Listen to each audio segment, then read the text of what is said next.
आप बताओ क्या क्या काम करने? बहुत काम है, तुम्हारी क्या मुराद? मसलन छत की मुरम्मत है, दीवारों में सिपेज है, बहुत सारी जगहों से प्लस्तर उतरा हुआ है, रंग होगा, और उसके अलावा बाहर की जो पूरी फेंस है ना उसको भी हमें तब्दील करना पड़ेगा जी। और दरवाजे आपके वो तो आवाजें कर रहे हैं, लकड़ी जो है ना वो सूज गई है थोड़ी सी, तो उस वजह से ना दरवाजे बंद हो रहे हैं ना दरवाजे खुल रहे हैं। कब्जों का भी बहुत मसला है। कब्जे प्लॉटों के? अरे यार दरवाजों के वो भी ठीक होने वाले हैं, और प्लम्बरिंग का भी बहुत सारा काम है, पाइप तो बहुत सारे नए डलने हैं, और रही बात सीवरेज की तो मुझे लगता है वो तो पूरी की पूरी आपको नई करनी पड़ेगी। गिरा के दोबारा नया बना ले तो ज्यादा बेहतर है। दोबारा? वो तो पहले ही बड़ी मुश्किल बने हैं। तुम्हें जो कहा गया है ना वो बताओ, खर्चा कितना होगा? बता तो रहा हूँ कि खर्चा इस पे कोई 20-25 लाख, 25 लाख तो आएगा। हाँ है 25 लाख रुपए? इतने में तो बंदा नया घर बना ले। वही तो आपसे कह रहा हूँ। हाँ भाई, तो फिर क्या खर्चा आएगा? अल्लाह आपका भला करे जी। ओए तो बरासी है। अरे बोल भी दो आप। 15 लाख तो लग ही जाएंगे। ऐसे मैंने आपका पूरे का पूरा घर जो है ना वो घूम के देख लिए। वो तो हमने देखा कि आपने हमारे पूरे घर का तवाफ किया। फिर हाँ, फिर ये कि अगर मैं सीवरेज प्लम्बिंग का काम निकाल भी दूं ना तो मुझे लगता है कि फिर भी। अरे बोल भी दो आप। 18 लाख तो कहीं नहीं गए आपके। 10 लाख लूंगा, 5 लाख होंगे। 1.5 लाख से 1 रुपया भी कम नहीं होगा, आगे आपकी मर्जी है। Done done done. शुरू कब करोगे? आप बोले तो मैं अभी से शुरू कर देता हूँ। नहीं, मेरा ख्याल है तुम कल से शुरू कर दो काम। ठीक है। दादी मैं नहीं मिलना चाहती। क्यों बिटिया, मिलने में हरज ही क्या है? डर रही है क्या? डरती वरती नहीं हूं मैं किसी से, मैं बस शादी के सिलसिले में किसी से मिलना नहीं चाहती। मैं ये बात सब लोगों को समझा रही हूँ, लेकिन आप लोग एक ही रट लेके बैठे हुए। ये बात सुन ले, एक छोटी सी मुलाकात में कोई हरज है? और अगर इससे तेरे माँ बाप के चेहरे पे खुशी आ जाती है, उनकी जिंदगी में खुशी आ जाती है, तो इससे बढ़ के क्या बात है? और बात सुन, मैंने जिंदगी में पहली दफा हुमायूं और मेहरुन्निसा के चेहरे पे सच्ची खुशी देखी। दादी अब आप मुझे इमोशनल ब्लैकमेल करेंगी? अरे कोई इमोशनल ब्लैकमेल नहीं कर रहे हम तुम्हें। अच्छा तो सब छोड़, दादी की खातिर हैं, हमारी खातिर बात तो सुन लेना। ना पसंद आए तो दादी तेरे साथ खड़ी हुई, बस। मगर दादी बस ना। अच्छा बस, कहना मान ले। अच्छा बात सुन, पहली मुलाकात में कौन सा जोड़ा था मैं निकलवाऊं? दादी आप एक एक करके अपनी हर बात मनवा लें। हम हर बात मनवाएंगे क्योंकि हम तेरी दादी हैं। दादी तो मुझे पता है तू कितनी प्यारी है, तू मेरी सबसे लाडली पोती है और सबसे प्यारी। ऐसे थोड़ी किसी से ब्याह दूंगी तुझे।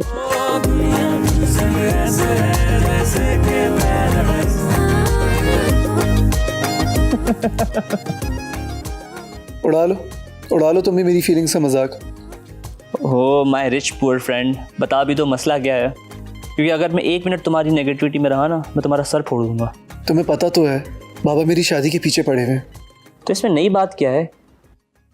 वो तो 2 साल से तुम्हारे पीछे पड़े हुए हैं। नई बात यह है कि उन्होंने अब लड़की ढूंढ ली है और वो चाहते कि मैं से जाके मिलूं। अब अंकल को क्या कोसना, वो तो अपने बाप होने का फर्ज निभा रहे हैं। तुम उन्हें सच क्यों नहीं बता देते कि तुम्हें शादी ही नहीं करनी है? यार तुम भी ना मेरे सिर्फ नाम के ही दोस्त हो। मुझे प्रॉब्लम शादी से नहीं है, मुझे प्रॉब्लम अरेंज मैरिज से है। कोई कैसे 2 मुलाकातों में किसी के साथ पूरी लाइफ गुजार सकता है? ना यूनिक मसला है ना तुम्हारा, हमारे पाकिस्तान में तो ऐसा ही होता है। आज भी यहाँ 80% शादियाँ अरेंज मैरिजेस होती हैं। मैंने यूके में ये सब नहीं देखा। तभी तो अंकल ने तुम्हें पाकिस्तान भेजा है। तुम उनकी इंटेलिजेंस की तारीफ करना बंद करो और मेरे मसले का कुछ करो। उससे मिलने जाना है, मुझे कुछ समझ नहीं आ रहा कि मैं क्या करूं। करना क्या है, बस शादी से इनकार कर दो। इतना आसान होता ना तो ये सब मैं पहले कर चुका होता। बाबा नवाब साहब की रख रखाव और तहजीब की बहुत इज्जत करते हैं।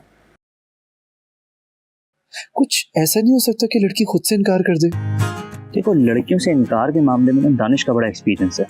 अब यही एक्सपीरियंस तुम्हें बचाएगा। अच्छा क्या करना होगा? देखो, लड़की दुनिया के किसी भी कोने, मुल्क या मजहब की हो, उसे रूड, बदतमीज और बद अखलाक लड़के बिल्कुल पसंद नहीं होते। ये मैं कैसे करूँगा? मैं जमशेद नैयर अजीम का बेटा हूँ। हमारे यहाँ बदतमीजी भी तमीज से की जाती है। तैमूर साहब, तुमने कभी एक्टिंग की है? नहीं। तो तुम्हें करनी पड़ेगी इस लड़की फजीला के सामने। फिया?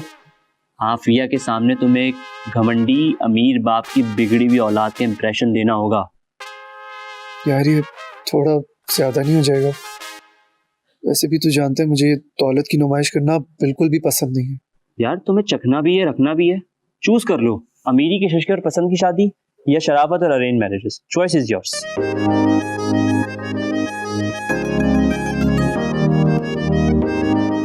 तो बताओ फिर क्या करना होगा? That's my boy.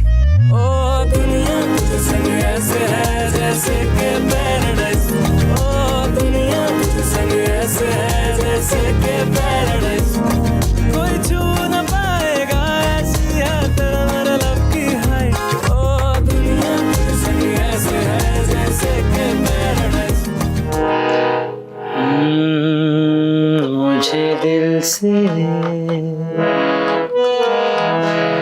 ना भुलाना, चाहे रोके ये जमाना, तेरे बिन मेरा जीवन कुछ नहीं।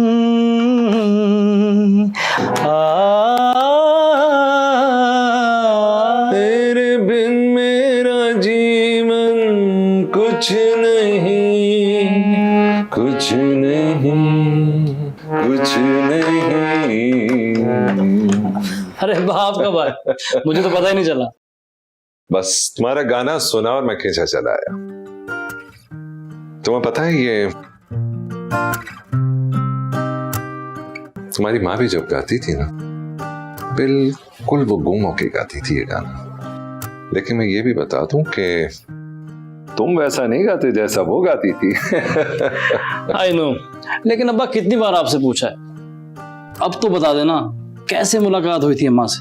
चलो क्या याद करोगे तुम, आज बता ही देता हूं तुम्हें। लाहौर शहर में ना आलिशान किस्म का रेस्टोरेंट होता था वर्शान के नाम से। उस किचन में मैंने जी मुझे पता है, लेकिन किचन से बाहर आए, मुझे असल कहानी बताएं। बता रहा हूं यार। एक दिन ना मैं वहां पर रेशमी कबाब बना रहा था। मेरा दोस्त आया और मुझसे कहने लगा एक कस्टमर ने रेशमी कबाब का ऑर्डर दिया। मैंने वही कबाब उठा के उसको दे दिया। फिर मेरा दोस्त वापस आया, कहता भाई तुम्हारे कबाबों ने तो कोई जादू कर दिया। वो जो गेस्ट आए हुए हैं वो शेफ से मिलना चाह रहे हैं। अरे वाह वाह, मेरे गॉर्डन रेमजी के पाकी वर्जन। मैं जब बाहर गया ना तो मेज पे 2 लड़कियां बैठी हुई थी। उनमें से एक बोली, वो शेफ जहांगीर किधर मर गए? कुकर की सीटी ने नाक में दम कर दिया है, आकर उतारो इसे चूल्हे से। इस घर में ना मेरे शेफ बनने और मेरी यादें जो है ना उन पे बैन लग चुका है यहाँ पर।